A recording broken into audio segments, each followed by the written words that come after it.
Gloire à notre Seigneur Jésus-Christ. Bonsoir à toutes et à tous. J'espère que vous allez bien. Voilà, je suis content de vous retrouver pour partager un moment dans la présence du Seigneur. Nous sommes le mercredi 7 août 2019 et le Seigneur m'a donné un message pour nous tous. Voilà, je méditais les Saintes Écritures il y a de cela quelques jours, et le Seigneur me parlait notamment sur ce thème que vous voyez au tableau, le phénomène des pères spirituels. Et je crois que le Seigneur veut nous communiquer quelque chose. Et voilà, c'est une saison très difficile, et voilà, il y a un certain nombre de choses que nous devons comprendre, frères et sœurs. Alléluia, pour vraiment nous préparer encore davantage. Alléluia. C'est un thème sur lequel j'ai déjà prêché dans le passé, notamment sur le véritable médiateur. Donc en fait, c'est un peu en relation avec des choses que nous avons vues dans le passé, mais vraiment là, nous allons encore partir dans les Saintes Écritures et voilà, nous laisser conduire par le Seigneur et voilà, écouter ce que Jésus veut nous communiquer ce soir. Et je crois vraiment que nous allons être bénis, frères et sœurs. Je vais vous demander de rester très concentré sur le message que le Seigneur veut nous donner, parce que ça va vraiment nous bénir, vraiment, vraiment nous bénir. La parole de Dieu est remplie de richesses. Voilà, donc sans plus tarder, je vais vous inviter voilà, à prendre vos Bibles dans Ésaïe chapitre 30. Voilà, Ésaïe au chapitre 30 à partir du verset 1.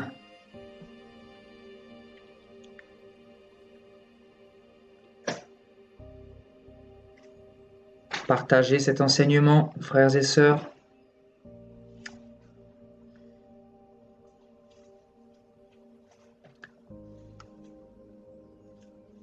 Voilà, nous lisons dans Ésaïe chapitre 30 à partir du verset 1.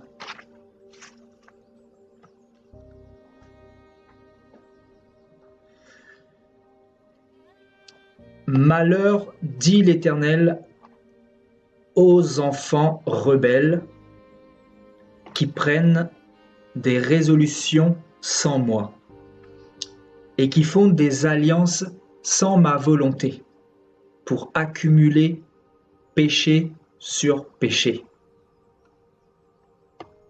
qui descendent en Égypte sans me consulter, pour se réfugier sous la protection de Pharaon et chercher un abri sous l'ombre de l'Égypte.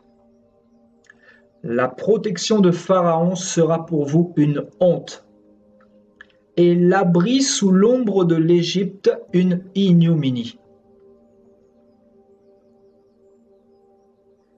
Déjà ses princes sont à Tsoan, et ses envoyés ont atteint Hanès.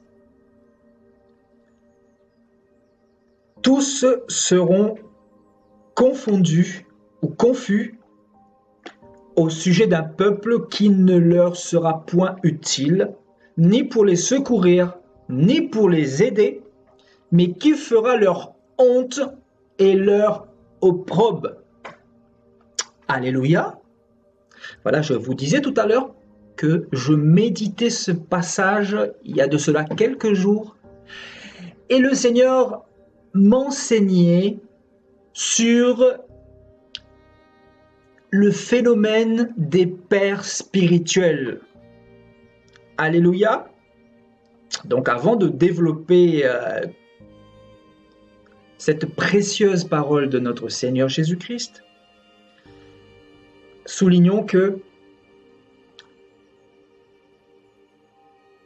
un père spirituel, c'est quelqu'un par qui on passe pour aller vers quelqu'un, ou quelqu'un qui peut s'occuper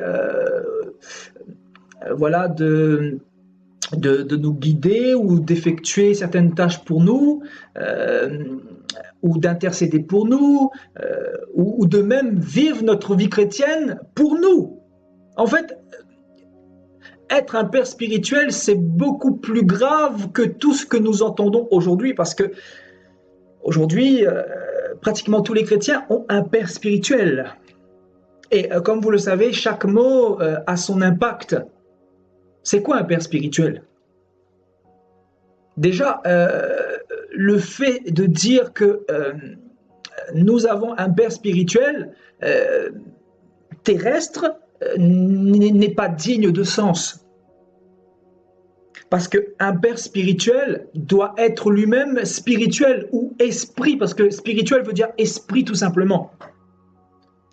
Et nous ne sommes pas des esprits, même si nous avons été régénérés, nous ne sommes pas des esprits, mais nous sommes charnels. Donc, par conséquent, le véritable père spirituel ne peut que être Dieu, ou Jésus-Christ, ou l'esprit de Jésus-Christ. Mais il s'avère que dans cette génération de confusion, on nous présente beaucoup de pères spirituels. Vous avez des chrétiens qui vous diront moi, mon père spirituel, c'est monsieur un tel. Moi, mon père spirituel, c'est monsieur un tel. Moi, ma mère spirituelle, c'est madame un tel. Moi, mon père spirituel, c'est le pape François. Donc, nous entendons un certain nombre de choses et nous finissons par nous acclimater à tout ce que nous entendons, parce que la foi vient de ce que l'on entend. Donc, j'aimerais vraiment qu'on puisse lire la parole, décortiquer la parole pour voir ce que Jésus pense de ce phénomène des pères spirituels. De savoir la vie de Jésus là-dessus, ou la vie de notre Dieu, l'Éternel. Savoir si, selon Dieu, c'est biblique d'avoir un père spirituel entre nous, disciples, et Jésus-Christ, notre Sauveur. Et encore une fois, je pense que cet enseignement va éclairer beaucoup et plus d'un, parce que c'est une génération de confusion. C'est pour ça qu'il faut toujours remettre la parole au centre de toute chose. Au moins, la parole ferme la bouche aux uns et aux autres.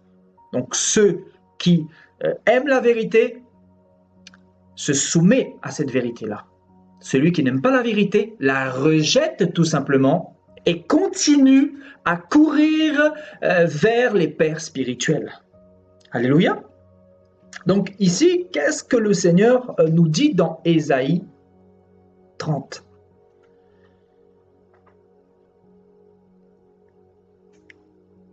Malheur, dit l'Éternel aux enfants rebelles.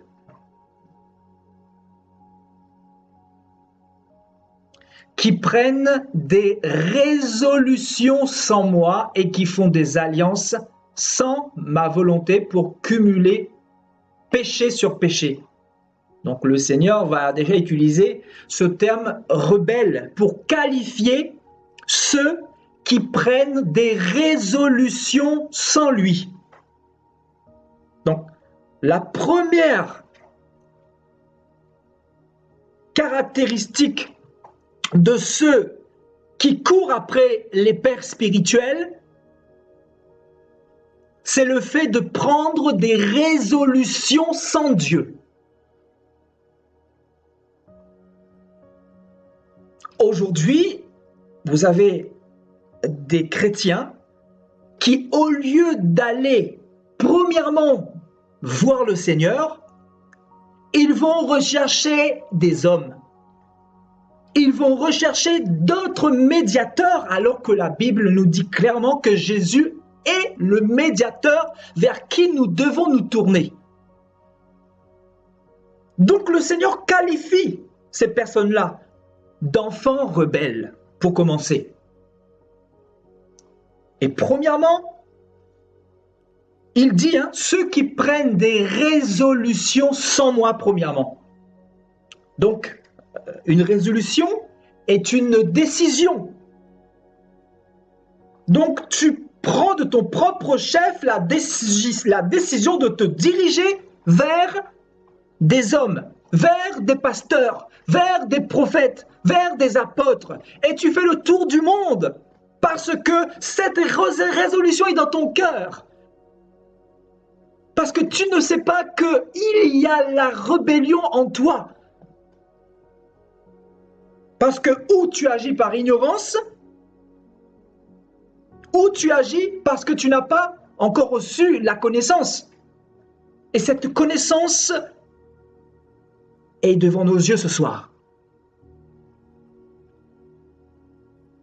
Donc, les enfants rebelles, premièrement, prennent des résolutions sans Dieu. Premièrement. Et deuxièmement, le Seigneur dit, ils font des alliances sans ma volonté. Tu vas faire des alliances avec l'église pentecôtiste parce que tu t'associes à cette église-là, à cette dénomination-là. Donc, tu es en alliance avec cette dénomination-là. Ce qui fait que tu mets ta dénomination avant Dieu. Alors, il s'avère que Jésus n'a fondé aucune dénomination. La Bible ne nous parle pas du catholicisme, de la religion baptiste, du pentecôtisme, des témoins de Jéhovah. La Bible ne nous parle pas de toutes ces choses. La Bible nous parle de Jésus-Christ mort et ressuscité. Des enfants que Jésus est venu libérer et affranchir de toute tradition, de toute culture, de toute religiosité, de toute emprise des hommes également. Donc ceux qui font des alliances sans la volonté de l'Éternel, ce sont des enfants rebelles. Peut-être qu'on t'a incité à faire cette alliance-là.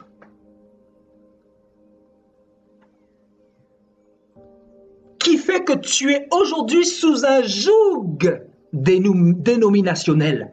Est-ce que quelqu'un entend cette parole ce soir? Peut-être que tu as fait une alliance contre ta volonté à travers ta tradition et qu'aujourd'hui tu es sous un joug malgré toi. C'est-à-dire un joug spirituel, un joug d'un père spirituel, parce que dans chaque dénomination, il y a un père fondateur. Le pape est le fondateur de la dénomination catholique. Vous avez Luther, qui est le pape de la religion protestante. Vous avez chez les témoins de Jéhovah Charles Roosevelt, qui est le pape de ce système-là.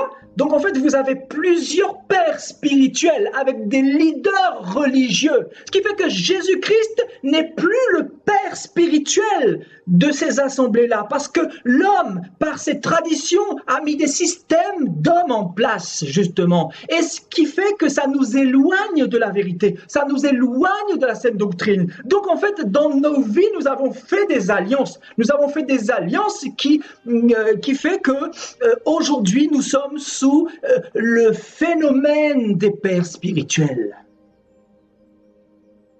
Alors que la Bible nous dit clairement que ceux qui sont sous ce joug de pères spirituels mondains, ce sont des enfants rebelles devant Dieu. Rebelles! Parce que premièrement, ils prennent des résolutions sans Dieu. Parce que quelqu'un qui consulte Dieu premièrement, c'est quelqu'un qui va voir ce qui est écrit dans la parole de Dieu. Et quelqu'un qui lit la parole, c'est quelqu'un qui va essayer de chercher à comprendre cette parole. C'est quelqu'un qui va chercher à la mettre en pratique, cette parole. C'est quelqu'un qui, quand la parole vient dans son cœur, elle commence à se réveiller et à rejeter tout ce qu'elle a acquéri dans ce monde. De par sa tradition, de par sa culture, de par tout ce qu'on lui a inculqué, à travers le catéchisme, je ne sais pas, à travers la théologie, à travers l'enseignement des hommes, qui est profondément corrompu. Et aujourd'hui, nous avons besoin d'être réveillés, d'être régénérés pour comprendre la parole du Seigneur. Parce que, frères et sœurs, Satan, sachant pertinemment que Dieu est l'idolâtrie, qu'il est l'idolâtrie, qu'est-ce qu'il va faire? Il va mettre des systèmes en place, justement, pour contrer les plans de Dieu. et pour aveugler beaucoup d'hommes. Ce qui fait que beaucoup d'hommes meurent sans cette connaissance-là. Beaucoup d'hommes acceptent et boivent tout ce qu'ils reçoivent. Parce que les gens ont mis les sentiments humains en avant. Les gens ont mis leurs traditions humaines en avant. Les gens ont mis leurs pasteurs en avant. Les hommes ont mis leur dénomination, leur système religieux en avant. Et le système du Seigneur est en arrière. Quand le Seigneur dit que je me tiens à la porte et je frappe, si quelqu'un entend ma voix, qu'il ouvre et j'entrerai chez lui, et je souperai avec lui et lui avec moi. Et il s'avère que le Seigneur ne peut pas souper avec quelqu'un s'il n'est pas en relation avec cette personne-là. Parce que si tu mets un joug entre toi et le Seigneur, si tu mets un père spirituel entre toi et le Seigneur, ce qui fait que le Seigneur ne mange pas de cette sauce-là. Parce qu'aujourd'hui, le voile a été déchiré. Le Seigneur a ouvert la voie du lieu très saint, c'est-à-dire nous, les disciples de Jésus-Christ, tous les chrétiens, que ce soit les prophètes, les bishops, les évangélistes, tous les disciples qui ont reçu le Saint-Esprit, qui ont accepté Jésus comme Seigneur et Sauveur, ont cette grâce, ce privilège, cette opportunité de rentrer dans le lieu très saint et d'aller vers Jésus directement. Donc pourquoi, quand les choses sont simples, nous compliquons les choses? C'est que l'homme a cette fameuse tendance à mettre sa confiance dans l'homme. Et l'homme, par-dessus tout, rejette la vérité. L'homme n'aime pas la vérité. L'homme aime passer par des détours. L'homme aime consulter le marabout, vous voyez. L'homme aime consulter le voyant. L'homme aime avoir la vie de la chair. L'homme aime s'appuyer sur son prochain. Alors que Dieu nous dit clairement qu'il ne doit pas en être ainsi, parce que sinon le diable va nous tromper profondément, frères et sœurs. Vous voyez, donc, les enfants rebelles, premièrement, ce sont ceux qui prennent des résolutions sans Dieu. C'est-à-dire des personnes qui ne consultent pas Dieu, premièrement, avant de se déplacer, avant d'aller ici et là. Et quelqu'un qui consulte Dieu, c'est quelqu'un qui lit, qui médite la parole pour la comprendre et pour la mettre en pratique. Et aussi pour comprendre sa volonté. Regardez ce que cette parole nous dit. Et qui font des alliances sans ma volonté. Donc, ce sont des personnes qui ne consultent pas la volonté de Dieu, mais qui consultent leur propre volonté. Donc, ils vont sous-entendre que Dieu n'est pas avec eux parce que Dieu n'a peut-être pas répondu encore à leurs prières. Donc, ils vont, de leur propre chef, commencer à partir ici et là.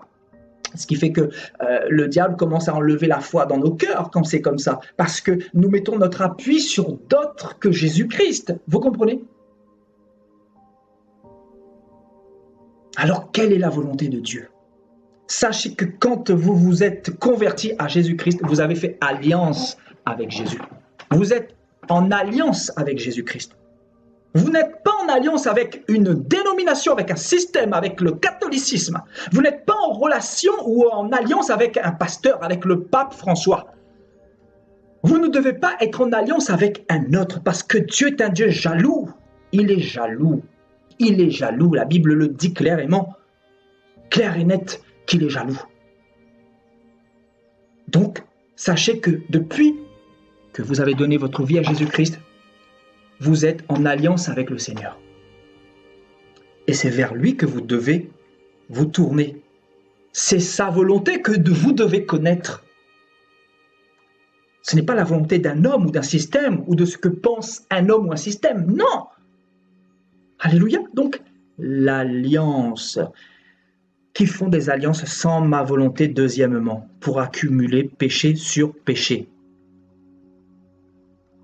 Et qu'est-ce que le Seigneur dit au verset 2? Qui descendent en Égypte sans me consulter. Ici, l'Égypte, c'est quoi?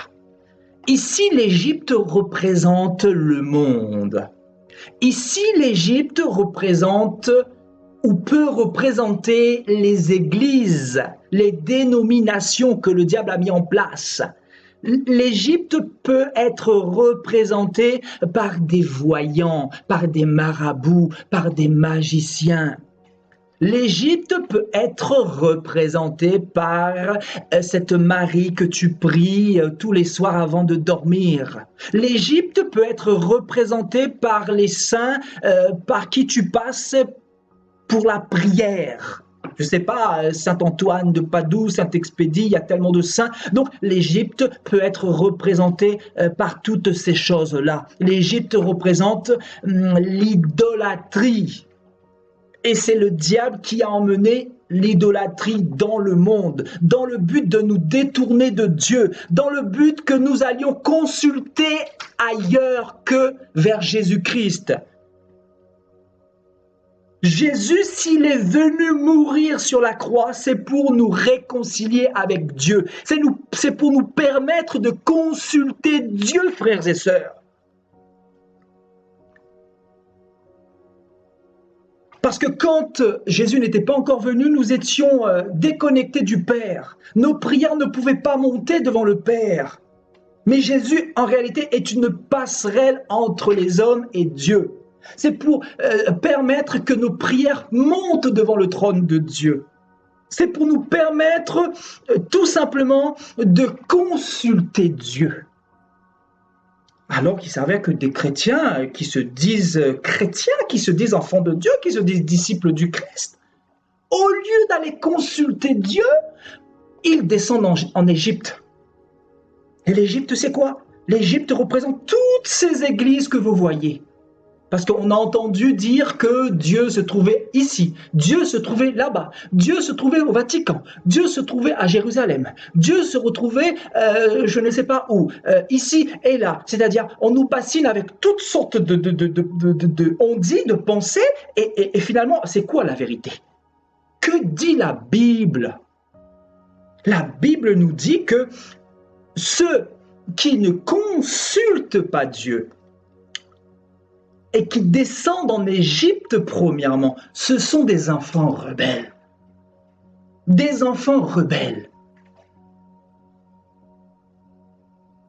La Bible dit que ceux qui font des alliances sans la volonté de Jésus, qui prennent des résolutions sans Dieu, qui prennent des décisions sans Dieu, ce sont des enfants rebelles. Parce qu'en réalité, si tu penses que Dieu n'entend pas tes prières, ce n'est pas parce qu'il n'est plus avec toi. Parce que si tu marches dans la crainte de Dieu, c'est tout simplement parce que Dieu est en train de te faire passer par l'épreuve du désert. Dieu est en train de tester ta foi. Dieu est en train de t'équiper. Dieu est en train de te bâtir. Dieu est en train de te façonner tel le potier et l'argile. Mais toi, tu veux précipiter. Et j'ai fait aussi cette erreur dans le passé. La précipitation, souvent, nous ne comprenons pas pourquoi nous restons tant de temps, tant de mois, tant d'années dans le désert. Et on finit par se dire, Satan vient et nous chuchote et nous dit, peut-être que Dieu n'est plus avec toi. Peut-être que tu aurais besoin de recevoir une onction, donc va dans telle église. C'est lui qui te dirige, parce que si tu ne consultes pas la vie de Dieu, tu vas consulter automatiquement ou ton avis ou l'avis de Satan, parce qu'il sera toujours là pour te parler, pour te chuchoter, parce que lui, il est là dans le chemin large et il veut embarquer le maximum avec lui. Et sachant que 95% sont dans la contamination aujourd'hui, dans la corruption, tu as de grandes chances d'être contaminé par la fausse doctrine, par la fausse évangile, par la fausse église. Et la fausse église nous enseigne justement d'être sous le joug d'un père spirituel. D'où le thème de ce soir, le phénomène des pères spirituels. Voilà, tout ça dans un seul et unique but, d'emprisonner les chrétiens. Dans un seul et unique but de rendre esclaves les chrétiens, d'asservir les chrétiens. Et si Dieu me donne ce genre de message, frères et sœurs, ce n'est pas pour faire joli, c'est pour libérer le peuple de Dieu, parce que le peuple de Dieu doit comprendre la volonté de Dieu. Le peuple de Dieu doit comprendre qu'elle a une alliance avec Jésus-Christ. Quand on se convertit, on est en alliance avec Jésus. On n'est pas en alliance avec les démons ou avec un pasteur ou avec d'autres que Jésus. Il y a une seule alliance, il n'y en a pas deux, frères et sœurs. Il faut choisir. C'est-à-dire, si vous faites alliance avec Jésus, c'est où vous portez votre croix. Même si c'est difficile, même si vous pleurez, même si vous avez l'impression que Dieu n'est pas là, même si vous avez l'impression que Dieu est sorti de votre maison, vous gardez la foi. Vous vous positionnez dans le secret. Vous rentrez dans votre chambre. Vous vous appuyez sur les saintes écritures. Vous croyez que ce que Jésus a dit dans la parole est pour vous. Et vous avancez petit à petit, vous acceptez, vous portez votre croix. C'est ça, être en alliance avec Dieu. Vous portez votre croix, tandis que beaucoup ne portent plus leur croix. Donc, ce qui fait que celui qui ne porte plus sa croix ne consulte plus Dieu, brise son alliance littéralement avec Jésus, en mettant sa confiance dans les hommes, prenne des résolutions sans Dieu. Prenne des résolutions sans Dieu. Alléluia. Donc c'est grave. Voyez? Donc, qui descendent en Égypte sans me consulter?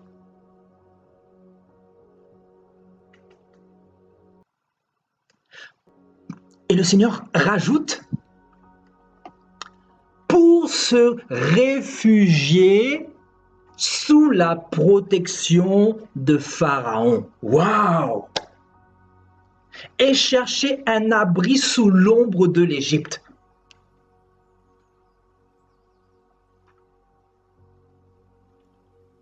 Waouh!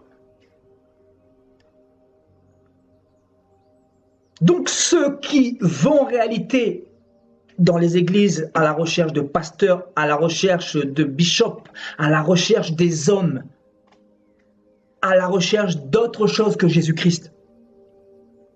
Ceux qui descendent en Égypte sans consulter Dieu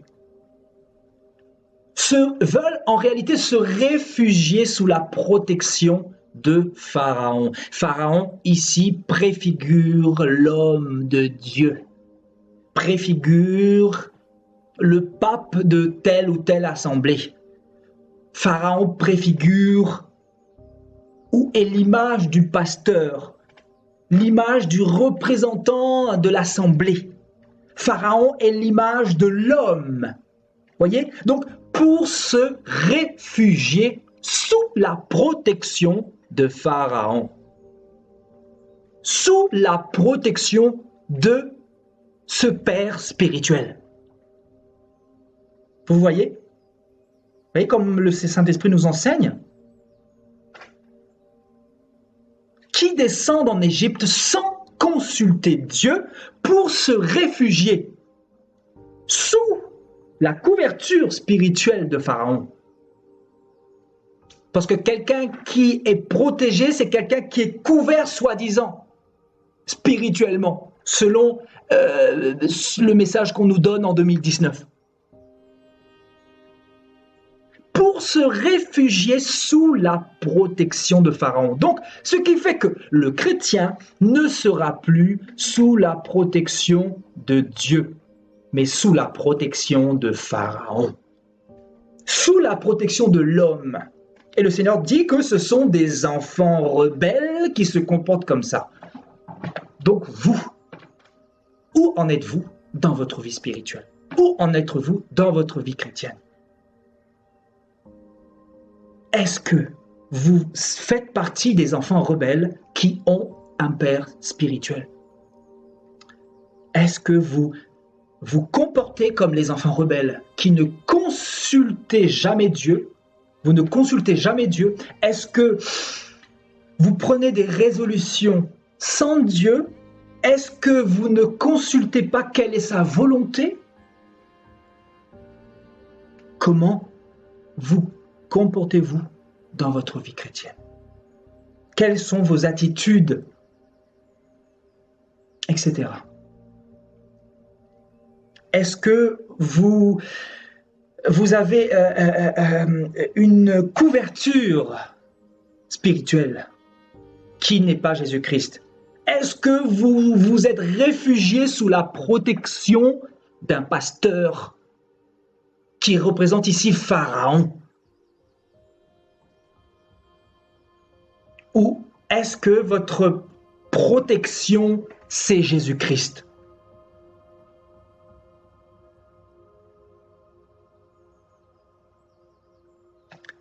Et le Seigneur continue, il dit, « Et cherchez un abri sous l'ombre de l'Égypte. » Vous voyez, il n'y a rien de nouveau. Dans le monde, il y a deux catégories de personnes. Vous avez ceux qui mettent leur confiance en Dieu, qui vont toujours se diriger vers Dieu, même si c'est difficile, même s'ils sont éprouvés. Ce sont des personnes de foi. Ce sont des personnes qui ne remettront jamais en cause la parole de Dieu.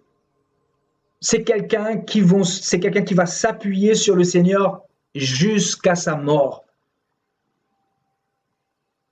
C'est quelqu'un qui a pour abri l'Éternel des armées. C'est quelqu'un qui ne recherche pas la protection de Pharaon, c'est-à-dire la protection d'un pasteur ou d'un système ou d'une dénomination. Voilà. C'est quelqu'un qui ne recherche pas un abri étranger que Jésus-Christ. Voyez donc, malheur, dit l'Éternel, aux enfants rebelles qui descendent en Égypte sans me consulter, pour se réfugier sous la protection de Pharaon et chercher un abri sous l'ombre de l'Égypte. Et nous continuons. Le Seigneur dit, « La protection de Pharaon sera pour vous une honte et l'abri sous l'ombre de l'Égypte une ignominie. » Voyez, devant Dieu, cet abri-là est une honte, cette protection-là est une ignominie. Et le verset 5 nous dit, « Tous seront confus au sujet d'un peuple qui ne leur sera point utile, ni pour les secourir, ni pour les aider, mais qui fera leur honte et leur opprobre. » Donc ceux qui ne mettent pas leur confiance en Dieu lui-même, ceux qui sont sous l'abri ou sous la couverture spirituelle d'un autre, c'est-à-dire d'un pasteur ou d'un pharaon moderne, ce sont des personnes qui vont être dans la confusion. Parce que ces protections-là ne leur seront point utiles. Ne leur seront point utiles, ni pour les secourir, ni pour les aider. Donc la protection ne se trouve pas chez un pasteur, dans une église. La protection ne se trouve pas dans ces systèmes d'hommes. Le secours ne vient pas des hommes, mais le secours me vient de l'Éternel, dira David. D'où me vient le secours? Le secours me vient de l'Éternel. Il repose à l'ombre du Tout-Puissant. Donc, le fait de dire que vous avez un père spirituel qui est un pasteur ou un homme ne pourra pas vous secourir le jour où Satan décidera de vous attaquer ou d'en finir avec vous ou de vous sacrifier. Ils ne seront pas là pour vous secourir ni pour vous aider, parce qu'eux-mêmes, ils ont besoin d'une protection. Les pasteurs eux-mêmes ont besoin d'une protection, donc ils ne peuvent pas vous protéger.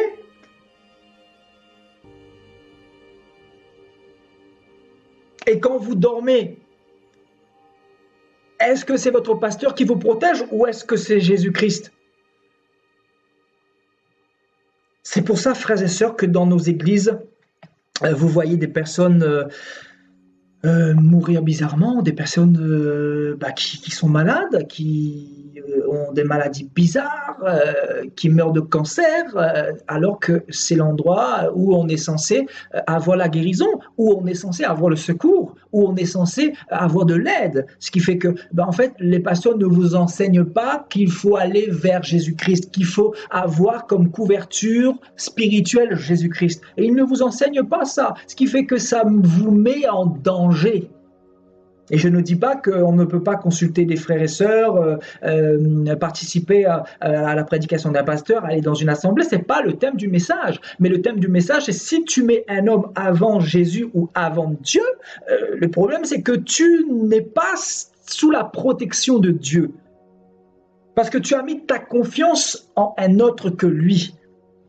Et Dieu est un Dieu d'alliance.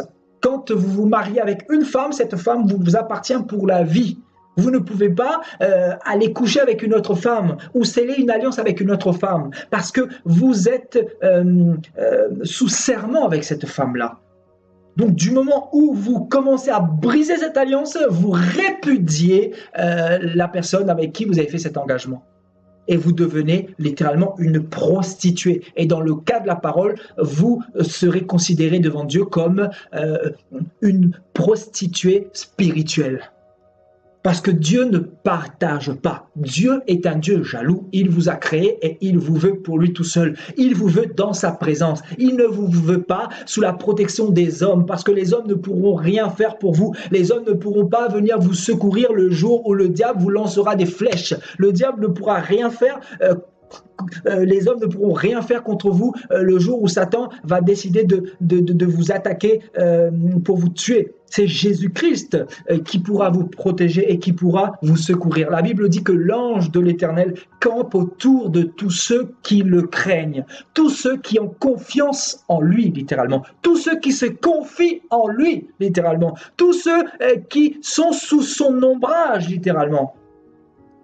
Mais si vous avez mis votre confiance dans l'homme et que vous n'avez pas de relation avec Dieu, vous ne prenez pas la vie du Seigneur, vous ne consultez pas sa volonté, vous prenez des résolutions sans Dieu, vous n'avez aucune relation, aucune intimité avec Dieu. Mais comment voulez-vous que Dieu vous protège? Dieu est un Dieu juste. Donc je crois que ce soir, Dieu veut encore faire rentrer un message dans nos cœurs et nous dire que nous devons vraiment nous appuyer sur lui et que Pharaon, etc., ne peuvent rien faire pour nous.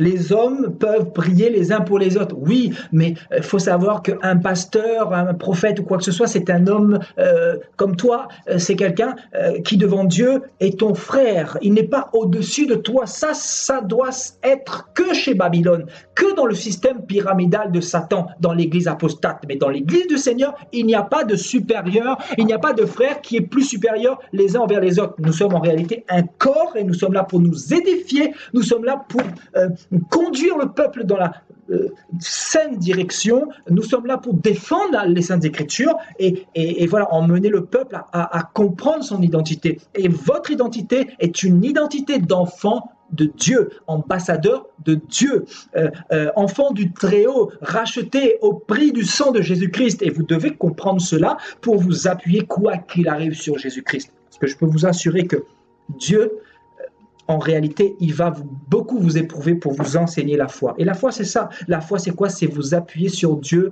peu importe les circonstances. Peu importe ce qui peut vous arriver. Regardez comment Dieu a éprouvé la foi de Job. Dieu a permis qu'il perde toutes ses richesses, toute sa famille, toutes ses brebis, sa santé, vous vous imaginez, il a tout perdu pour l'enseigner justement la foi et enseigner la foi à Job, mais aussi à nous qui marchons également vers la terre promise. Donc, vous voyez, donc c'est pour ça qu'il est important de comprendre comment Dieu fonctionne. Dieu, en réalité, il est capable de se retirer pendant des années, des fois, pour nous enseigner petit à petit la foi, pour nous enseigner à nous appuyer sur lui. Donc, c'est pour ça que si vous avez l'impression que Dieu n'est pas là, mais que vous marchez dans la sanctification, que vous n'êtes pas dans le mensonge, l'impudicité, la calomnie, il ne faut pas vous affoler, il ne faut pas vous inquiéter. C'est que Dieu est tout simplement en train de vous façonner, il est en train de vous emmener quelque part, il est en train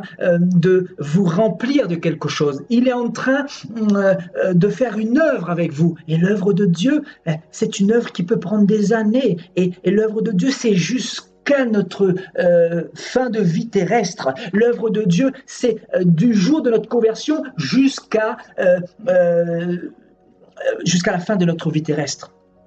Vous voyez, c'est pour ça que nous devons, quoi qu'il arrive, nous appuyer sur Dieu. Peu importe les épreuves, peu importe les pleurs, peu importe les on-dit, peu importe ce que Satan vous a dit. Satan peut venir et vous dire que Dieu n'est plus avec vous. C'est comme ça qu'il procède. Il va vous dire que voilà, Dieu n'est plus avec toi. Le Satan va vouloir te ramener en arrière, va vouloir te faire rappeler tes erreurs et les anciens péchés que tu as fait hier. Mais la Bible dit que si tu as demandé pardon à Dieu, oublie, il a pardonné tes péchés et avance, ne marche pas dans le passé. Parce que le passé ou le rappel du passé est là pour te détruire, est là pour enlever la confiance que tu dois avoir en Dieu.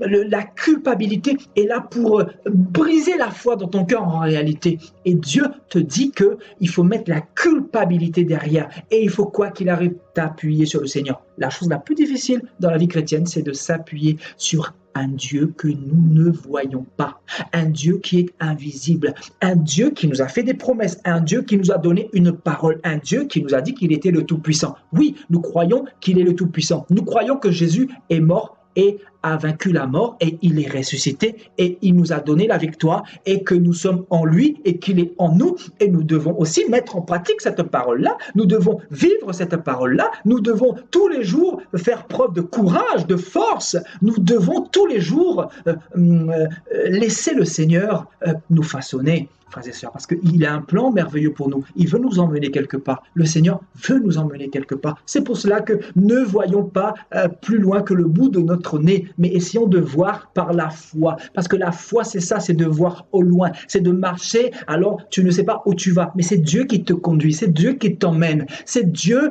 qui fait son œuvre en toi. Parce que le futur, tu n'as aucun pouvoir sur le futur. C'est Dieu qui est le futur. C'est Dieu qui est l'alpha et l'oméga. C'est Dieu qui est le passé, le présent et le futur. C'est lui qui sait ce qu'il est en train de faire avec toi ou dans ta vie. C'est pour ça qu'il faut apprendre à s'appuyer sur Dieu.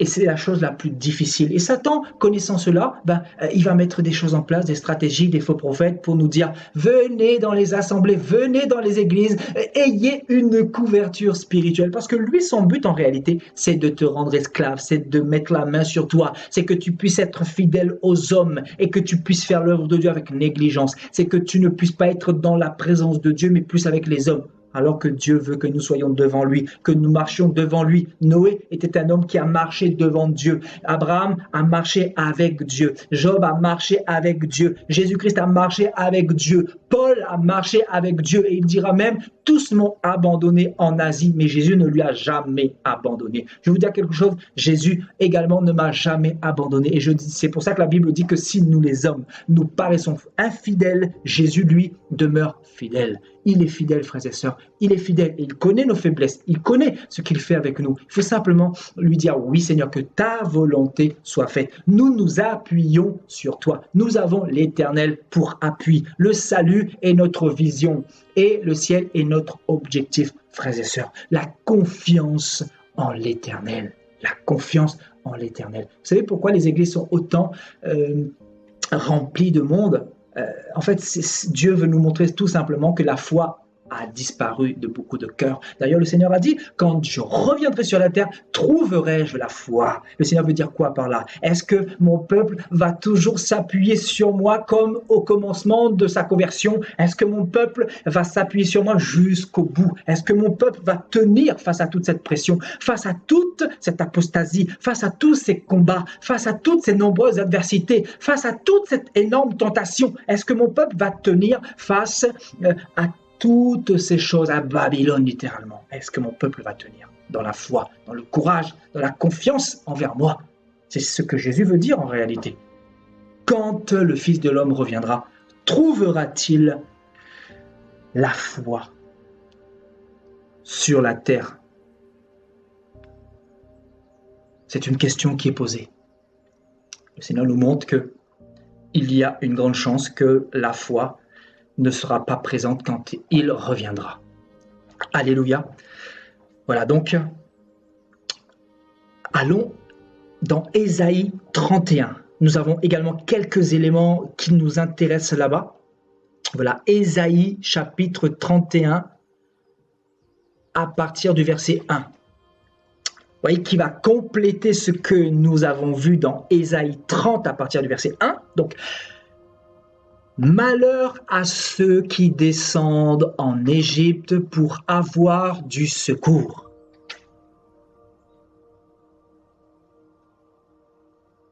Malheur à ceux qui descendent en Égypte pour avoir du secours, qui s'appuient sur des chevaux et qui se fient à la multitude des chars et à la force des cavaliers, mais qui ne regardent pas vers le Saint d'Israël et ne recherchent pas l'Éternel. Vous voyez, le Seigneur dit « Malheur à ceux qui descendent en Égypte, qui descendent dans les assemblées pour avoir du secours, alors que c'est vers lui que nous devons nous tourner encore une fois.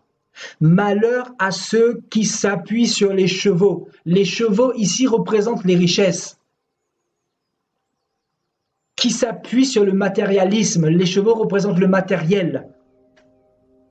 Les chevaux représentent également l'évangile de prospérité. L'évangile qui te promet d'être béni, d'être prospère, d'être riche, d'être dans l'abondance, etc. Alors que Jésus est venu premièrement pour nous donner le salut et pour nous donner surtout le contentement. La piété avec le contentement, nous dira Paul. Voyez, malheur à ceux qui s'appuient sur des chevaux, c'est-à-dire sur le matérialisme. Donc, ceux qui descendent en Égypte et qui y vont pour avoir du secours, qui s'appuient sur des chevaux et se fient à la multitude des chars. Voyez la multitude des richesses de cette assemblée éventuellement, et à la force de ces cavaliers. Voyez, la force représente la gloire mondaine, la gloire des pasteurs, la gloire des hommes de Dieu. Voyez, des personnes qui se fient à la multitude de chars et à la force des cavaliers. Voyez, la force des cavaliers qui représente ici la gloire mondaine des pasteurs charnels. Le Seigneur dit malheur à ceux qui descendent là-bas pour avoir du secours, qui s'appuient, voyez, qui s'appuie sur un autre que lui, qui s'appuie sur des richesses, qui s'appuie sur un homme, qui s'appuie sur une dénomination ou un système. Et le Seigneur finira par dire, mais qui ne regarde pas, voyez, c'est la finalité, mais qui ne regarde pas vers le Saint d'Israël et ne recherche pas l'Éternel. Voyez, encore une fois, c'est vers Dieu que nous devons avoir les regards. Dieu est esprit et il faut que celui qui l'adore en esprit et en vérité. Je répète, Dieu est esprit et il faut que ceux qui l'adorent en esprit et en vérité. Et nous le retrouvons dans le livre de Jean, quand le Seigneur parlera avec la femme samaritaine dans Jean 3. Mais ceux qui ne regardent pas vers le Saint d'Israël et ne recherchent pas l'Éternel. Voyez donc, que recherchez-vous aujourd'hui? Qui recherchez-vous aujourd'hui? Quelle église vous recherchez aujourd'hui? Quel pasteur vous recherchez aujourd'hui? La Bible vous dit que malheur à vous si vous ne regardez pas vers le Saint d'Israël, vers Dieu, et si vous ne recherchez pas l'Éternel avant, parce que c'est vers lui que vous devez vous tourner premièrement. Alléluia. Voilà, donc lui aussi, cependant, il est sage, il fait venir le malheur et ne retient point ses paroles. Il s'élève contre la maison des méchants et contre le secours de ceux qui commettent l'iniquité. Et le verset 3 va nous dire quelque chose de très fort. L'Égyptien est homme et non Dieu. L'Égyptien est homme et non Dieu. Vous voyez, ici, l'Égyptien représente le pasteur. Un représentant, par exemple, d'une église ou d'une assemblée, parce que c'est le contexte de notre message ce soir, la couverture spirituelle. Et en 2019, on vous dit que vous devez avoir un pasteur ou un père spirituel, vous voyez? Et je dis encore une fois à tous ceux qui ont le langage, écoutez-moi bien, on va parler dans la vérité pour secouer, et ceux qui sont de Dieu vont se repentir, parce que le langage que nous devons adopter, c'est un langage céleste. Je le dis et je le répète, ceux qui ont ce langage suivant, mon pasteur, mon bishop, mon homme de Dieu, Dieu ne vous connaît pas. Dieu est en train de se retirer de vous petit à petit. Donc, changez de langage, changez de discours, parce que Dieu, encore une fois, si vous vous êtes converti à lui, vous avez une alliance avec lui. Ce n'est pas avec l'homme, ce n'est pas avec la chair que vous avez une alliance, parce que la chair ne pourra rien faire pour vous. La chair ne pourra pas vous secourir ou voilà, vous protéger tout simplement. Vous voyez, vous avez une alliance avec le Seigneur. Donc, l'Égyptien est homme et non Dieu. Donc changeons de langage, arrêtons de dire c'est mon pasteur, c'est mon bishop, mon Seigneur. C'est un langage de prostitution qui met Dieu en colère. Quand vous avez ce genre de langage, vous êtes sous la colère de Dieu. Je vous dis la vérité. Dieu ne veut pas que nous ayons de tels langages. C'est par ton langage qu'on te reconnaîtra, comme on a reconnu Pierre quand Jésus s'est fait crucifier, ou était en train de se faire crucifier. Ils ont reconnu qu'il était le disciple de Jésus à travers son langage qu'il a fait reconnaître. Son langage l'a fait reconnaître. Quel langage as-tu?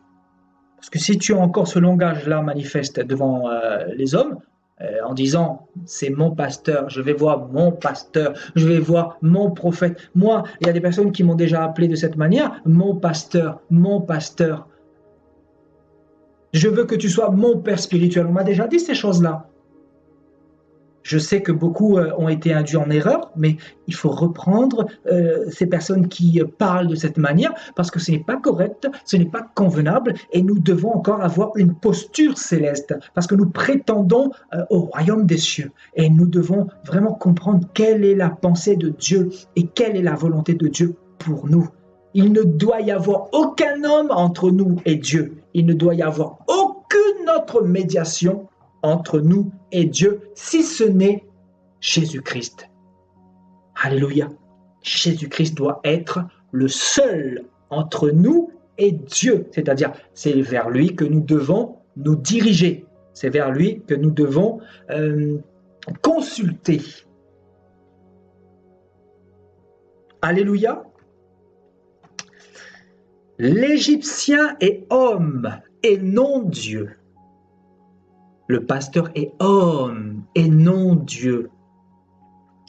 Ses chevaux sont chair et non esprit.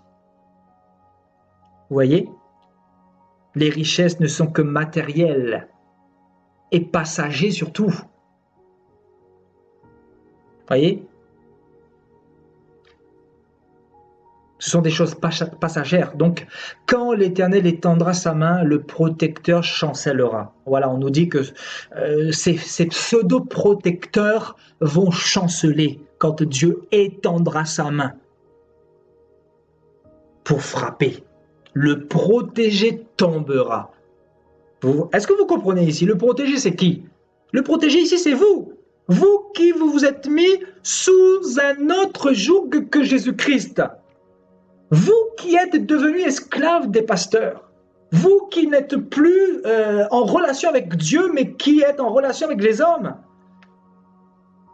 Et la Bible dit que le protégé tombera. C'est-à-dire, si tu as un père spirituel, tu vas tomber le jour où Dieu va se lever pour te juger.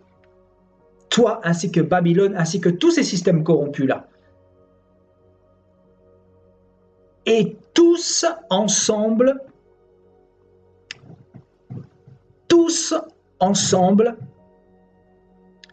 ils périront.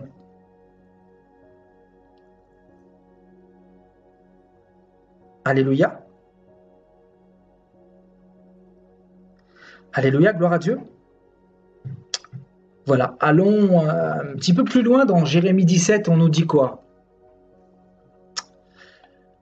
Ainsi parle l'Éternel, maudit soit l'homme qui se confie dans l'homme, qui prend la chair pour son appui et qui détourne son cœur de l'Éternel. Donc l'homme qui va se confier dans l'homme avant de se confier en Dieu est un homme maudit, selon Dieu. Parce qu'il va vers la créature au lieu du Créateur qui est béni éternellement. Malheur à ceux qui prennent la chair pour appui. Toi qui prends un homme de Dieu pour appui. Toi qui te tournes toujours vers les hommes, vers les bishops, vers les pasteurs quand tu as un problème. Laisse-moi te dire que tu es mal barré. Il faut que tu changes de manière de faire, de comportement. Il faut que tu changes de raisonnement. Il faut que dorénavant, tu adoptes une autre attitude. Et cette attitude n'est autre que l'attitude d'un enfant de Dieu, d'un enfant du roi, d'un enfant du Très-Haut, qui s'appuie sur son Seigneur en tout temps, en toutes circonstances, peu importe les difficultés, peu importe les combats, peu importe tout ce qui peut se passer dans ta vie, tu t'appuieras toujours sur ton Seigneur, sur celui avec qui tu as fait alliance et qui détourne son cœur de l'Éternel. Frères et sœurs, beaucoup détournent leur cœur de l'Éternel. Vous savez pourquoi? Beaucoup se détournent ou détournent leur cœur de l'Éternel. Et vous savez pourquoi?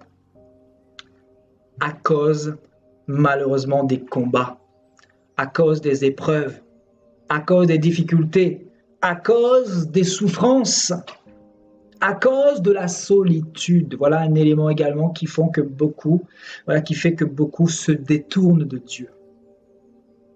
Beaucoup fuient Dieu. En réalité, quand tu te diriges vers les hommes, tu es en train de fuir le Seigneur. Tu es en train de fuir Dieu, sans le savoir, inconsciemment peut-être, mais tu le fuis en mettant ta confiance en un autre. Et aujourd'hui, c'est ce que nous voyons en général, des personnes qui ont des problèmes et qui vont consulter des pasteurs comme chez le marabout, comme des féticheurs. En réalité, beaucoup de pasteurs sont devenus des féticheurs aujourd'hui. Vous consultez ces hommes de Dieu-là et à force d'être fatigués de vos consultations, ces hommes de Dieu-là, avec un petit d, donc ces hommes de Dieu-là, vous demandent de l'argent. C'est-à-dire, vous devez arriver avec une enveloppe. Vous ne devez pas venir vers l'homme de Dieu les mains vides. Est-ce que vous avez déjà entendu ça, frères et sœurs? Est-ce que vous avez déjà entendu ce discours? On ne vient pas à la maison de l'Éternel les mains vides. On ne vient pas vers l'homme de Dieu les mains vides. Ça, c'est démoniaque. Ça, ce n'est pas biblique. Ça, ce n'est pas le message que Paul nous a enseigné. Ça, ce n'est pas le message que Jésus nous a enseigné. On ne met pas de joug et de pierre d'achoppement dans l'œuvre de Dieu. C'est Dieu qui prend soin des pasteurs. C'est Dieu qui prend soin de son peuple. C'est Dieu qui donne. C'est Dieu qui bénit. On ne force pas les choses. Donc, pasteur, toi qui as eu ce langage hier, sache que c'est un langage hypocrite, un langage antichrist, un langage de la géhenne. Ce n'est pas un langage approprié d'un véritable serviteur de Dieu. Vous voyez, en Afrique, vous voyez beaucoup ça. On ne vient pas devant l'homme de Dieu les mains vides. Mais si tu n'as rien, mon ami, si tu n'as rien, tu fais comment? Tu meurs? Si tu n'as rien, l'homme de Dieu ne prie pas pour toi? En réalité, Dieu n'est pas là-dedans. Il ne faut pas chercher. Dieu n'est pas là-dedans. Parce que si Dieu était là-dedans, il t'aurait dit, consulte Dieu d'abord. Va voir Dieu. Ensuite, je prierai pour toi. Mets ta foi en Dieu. Beaucoup, souvent, quand Dieu nous utilise et fait des miracles, ils vont essayer de vous glorifier comme ils ont glorifié Paul et Barnabas dans Acte 17. Et ils vont dire que Paul et Barnabas étaient Mercure et Jupiter, voilà, des dieux. Ils ont divinisé Paul et Barnabas. Tout simplement parce qu'ils n'ont pas la connaissance précise des Écritures. Ils ne savent pas qu'au-dessus de Paul, il y a un Père spirituel. Et c'est lui qui est le Père spirituel de tous. C'est lui qui est le véritable Dieu. Et nous ne sommes que de la poussière. Paul était de la poussière. Pierre était de la poussière. C'est pour ça que quand Pierre va se prosterner devant l'ange, il va lui dire, lève-toi et adore Dieu seul, parce que je suis ton compagnon de service. Quand Ananias va se prosterner devant Pierre, Pierre va le reprendre. Pierre va lui dire, lève-toi, tu fais quoi là? Je suis un homme comme toi. Adore Dieu seul, parce que je ne suis pas un père spirituel. Tandis que dans Babylone, on te dit, voilà, je veux être ton père spirituel, donc adore-moi, prosterne-toi devant moi, donne-moi de l'argent, je vais prier Dieu pour toi, je vais consulter Dieu pour toi. Frères et sœurs, ce n'est pas ce que l'Évangile nous enseigne. L'Évangile nous enseigne d'aller vers Dieu, d'aller vers Dieu. Mais vous savez, je vais vous dire quelque chose, beaucoup ne veulent pas de ce message. Beaucoup ne veulent pas, parce que vous savez, mettre foi en Dieu, c'est la chose la plus difficile. C'est le socle de notre vie chrétienne. Vous savez, le salut. Vous savez, la marche vers Canaan, la marche vers le royaume des cieux, c'est une marche par la foi. C'est pour ça que Satan va mettre de nombreux obstacles dans notre route, justement pour nous faire perdre la foi, pour nous faire perdre le nord, pour que nous puissions aller ici et là, chercher des hommes, chercher l'onction. Et aujourd'hui, beaucoup sont dans cet état d'agitation. Et les gens vont programme après programme et leur vie ne change pas. Ben, il n'est pas étonnant. Parce que tu n'as pas consulté Dieu, parce que tu n'as pas montré ta foi devant le Seigneur, parce que tu n'as pas laissé le Seigneur t'enseigner la parole, parce que tu as préféré mettre ta confiance dans les hommes. En réalité, c'est ça. Alléluia. Gloire à Dieu. Vous voyez, et qui détourne son cœur de l'Éternel. Frères et sœurs, nous devons garder notre cœur plus que tout. Parce que beaucoup se détournent de Dieu par rapport au combat, par rapport aux difficultés, par rapport aux adversités, par rapport à la solitude. La solitude frappe de plus en plus les nations. Vous savez, c'est pas facile d'être seul, mais c'est pas parce qu'on est seul qu'on décide d'aller à l'encontre de la parole de Dieu. Dieu ne nous appelle pas à être seul. Non, pas du tout. Dieu nous appelle à partager dans la communion fraternelle. Comme ce soir, comme dans certaines assemblées. C'est pas un problème. La communion fraternelle est de Dieu, vient de Dieu. Mais ce que Dieu veut d'abord, c'est que toi, tu puisses avoir une relation avec lui. C'est ça le thème de mon message ce soir. Vous voyez? Et la Bible, encore une fois, ne nous parle pas de père spirituel. Donc, le phénomène des pères spirituels vient de l'enfer pour s'accaparer de vos âmes, de votre liberté. La Bible nous parle de père dans la foi. Paul était un père dans la foi qui montrait l'exemple, qui montrait la direction, qui conduisait Timothée dans la vérité tout simplement, ainsi que Tite, ainsi que d'autres. Voyez, mais en aucun cas il a été l'intermédiaire entre entre Timothée et Dieu, entre Tite et Dieu. Non, il a été plus un conseiller. Vous voyez, un conseiller ou un instructeur. Mais en réalité, dans 1 Jean, la parole nous dit que l'onction de Dieu nous enseignera toutes choses. Donc l'homme, qu'est-ce qu'il peut nous enseigner? Il peut simplement confirmer ce qui a été donné à travers les Saintes Écritures. Voyez? Et en réalité, c'est qui enseigne? Ce n'est pas nous qui enseignons, c'est le Saint-Esprit qui vous enseigne à travers la parole de Dieu. Parce que nous n'avons aucun pouvoir, aucune puissance. C'est Jésus qui enseigne à travers la révélation. C'est lui qui est l'onction véritable. Et c'est son onction qu'il a déposée en nous et qui atteste que tel enseignement est de lui ou pas. C'est son onction qui vous atteste si tel homme de Dieu est de Jésus ou pas. C'est l'onction que Jésus a mis en vous qui atteste que tel homme est du diable ou pas. Telle assemblée est de Dieu ou pas. Alléluia. Voyez, comme son onction vous enseigne toutes choses et que vous n'avez pas besoin qu'on vous enseigne quoi que ce soit littéralement. Vous voyez? Donc si son onction nous enseigne, appuyons-nous sur cette onction-là, appuyons-nous sur cette parole-là, appuyons-nous sur ces promesses-là, appuyons-nous sur les écrits que Jésus nous a laissés. nous a légué, nous a donné en héritage, parce que c'est notre héritage en réalité, les écrits bibliques. C'est pour ça que je vous dis, celui qui ne médite pas la parole, il est mort d'avance. Il est mort d'avance. Il ne pourra pas aller jusqu'au bout, c'est impossible. Parce qu'en réalité, si je vous donne ce message, vous pensez que c'est tombé du ciel comme ça? Si je ne médite pas la parole, si je ne suis pas en relation avec le Seigneur, vous pensez que je peux vous donner des messages comme ça? On ne se lève pas dans la chair pour prétendre prêcher le peuple de Dieu. Non, il faut être conduit par la parole, par une conviction, par l'influence divine, par la parole, les saintes écritures de Dieu. On ne s'improvise pas prédicateur, c'est Dieu qui donne la direction. C'est Dieu et son onction qui nous convainc de faire les choses. Mais si vous ne lisez pas la parole, quelle onction va résider en vous? Vous n'aurez tout simplement aucune onction de la part de Jésus, mais vous aurez une autre onction, l'onction qui vous dit « Venez à la maison de l'Éternel », alors vous êtes la maison de Dieu. Vous voyez, si vous n'avez pas l'onction du Seigneur, vous allez recevoir le message qui dit « Donnez l'argent à l'homme de Dieu, donnez la dîme à l'homme de Dieu ». Voilà.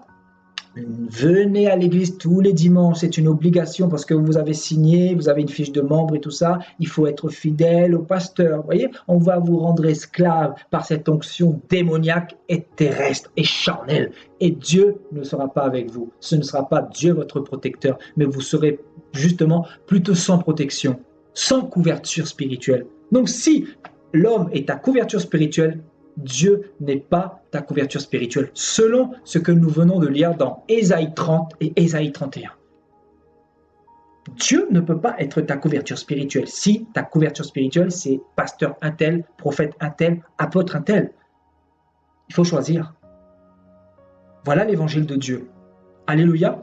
Voilà, je pense qu'on va pas tarder pour terminer. Voilà, nous irons dans 1 Timothée.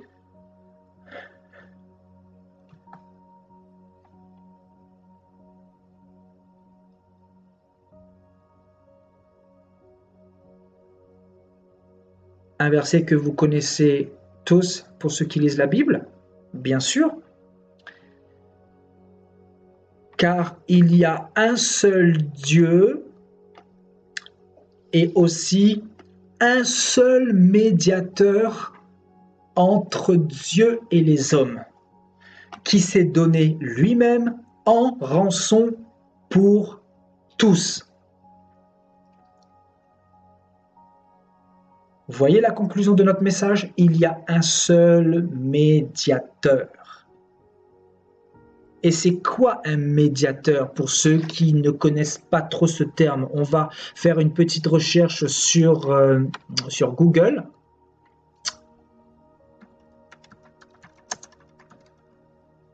Voilà, définition médiateur. Voilà, ici on nous dit personne qui s'entremet pour résoudre un conflit, faciliter un accord. Voilà, on va partir plutôt dans l'internaute.fr qui donne des définitions assez simples et précises. Voilà, donc c'est un entremetteur, un intermédiaire. Vous voyez, vous avez des synonymes ici. Ou un tiers. Vous voyez, ou un conciliateur. Ouais, donc un intermédiaire. Donc, une personne qui est l'intermédiaire entre vous et Dieu. Donc, ce n'est pas l'homme. La Bible dit qu'il y a un seul intermédiaire, un seul médiateur.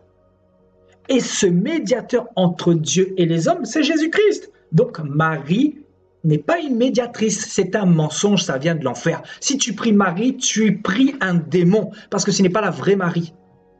Le diable t'a fait croire que c'était Marie que tu priais. Mais en réalité, la Bible dit qu'il y a un seul médiateur. Donc, on ne peut pas prier Marie. Marie n'entend pas les prières.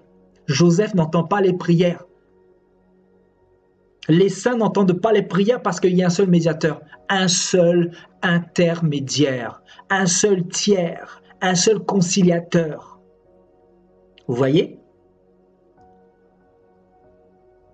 Un seul intermédiaire. Voilà, donc personne ou chose qui sert d'intermédiaire, de lien entre deux ou plusieurs entités. Vous voyez, donc c'est une personne qui sert d'intermédiaire entre deux parties ou deux entités, c'est-à-dire l'homme et Dieu. Donc pourquoi allons-nous toujours sans cesse vers les hommes, consulter l'homme? Pourquoi nous dirigeons-nous sans cesse vers les assemblées? Parce qu'on nous a enseigné comme ça depuis petit. On a été habitués à entendre ce message et nous nous sommes acclimatés à ce que nous avons entendu. Donc, l'Église catholique et toutes ces médiations idolâtres ou humaines, voilà, l'Église catholique est une église luciférienne, remplie de démons. Je sais que ça peut choquer certains catholiques, mais la parole vous montre que le seul médiateur, c'est Jésus-Christ. C'est le seul. Pourquoi prier Marie? Pourquoi aller vers une idole? Pourquoi aller vers le prêtre pour dire vos péchés? Vous voyez pas qu'on vous a trompé? On vous a trompé, on vous a menti. C'est une église où le diable est assis en maître. C'est le diable qui vous enseigne à travers le prêtre tous les dimanches à l'église catholique.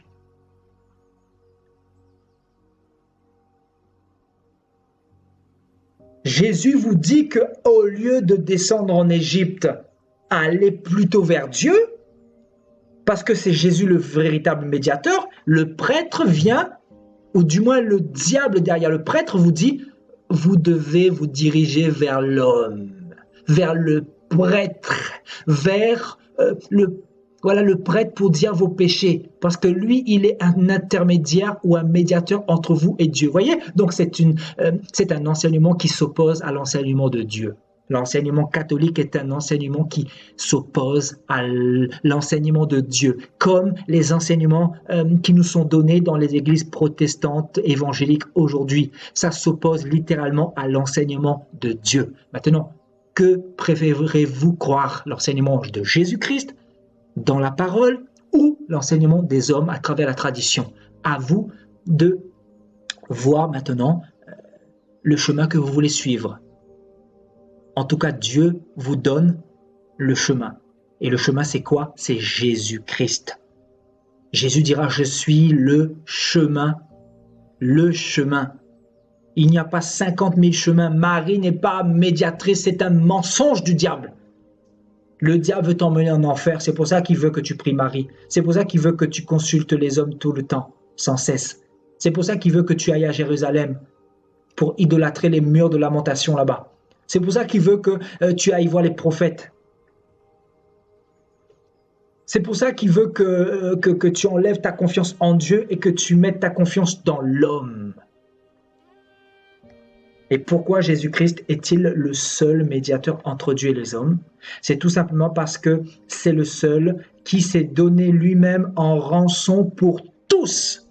La Bible dit pour tous. Le prêtre ne s'est pas donné pour toi en rançon. Donc tu n'as pas à aller le voir, tu n'as pas de compte à lui rendre. Tu n'as pas de compte à me rendre non plus. Tu n'as pas de compte à rendre aux bishopettes, aux pasteurs, etc. Tu n'as pas de compte à rendre aux hommes et à la chair. Maudit soit celui qui met sa confiance dans l'homme, nous dit le Seigneur dans Jérémie 17. Alléluia. Donc, frères et sœurs, nous sommes arrivés à la fin. Je veux tout simplement vous encourager. Vous voyez, cet enseignement est clair, net et précise.